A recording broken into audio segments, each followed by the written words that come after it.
Ukrainian forces struggled to hold their ground in bloody street-to-street fighting in the eastern frontline city of Sievierodonetsk as President Volodymyr Zelenskiy said the situation was difficult, also pledging to retake Russia's gains.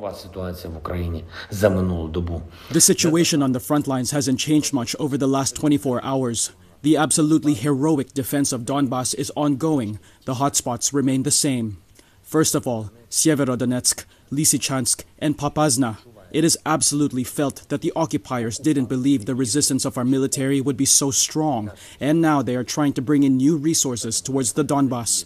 It is the same in Kherson. They are bringing in new units to stifle our actions. The days-long battle for the industrial city has emerged as pivotal, with Russia focusing its offensive might in the hope of achieving one of its stated aims to fully capture surrounding Luhansk province on behalf of Russian-speaking separatists.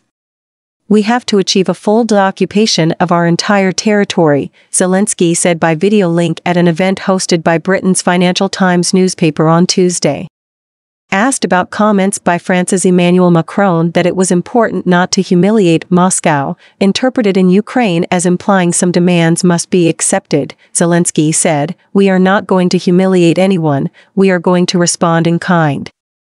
The governor of the Luhansk region, Serhiy Gaidai, said the defenders were finding it hard to repel Russian attacks in the center of Sievierodonetsk. Sievierodonetsk, Lysychansk, and Popasna remain the most difficult places, Zelensky said late on Tuesday. Moscow said its troops have been advancing, while Zelensky said the heroic defense of Donbass was ongoing. Reuters could not independently verify the situation on the ground. Since being pushed back from Kiev and Kharkiv, Russia has focused on the region known as the Donbass, comprised of Luhansk and Donetsk provinces, and closest to the Russian border. Moscow says it is engaged in a special military operation to disarm and denazify its neighbor. Ukraine and its allies call this a baseless pretext for a war that has killed thousands, flattened cities, and forced millions of people to flee.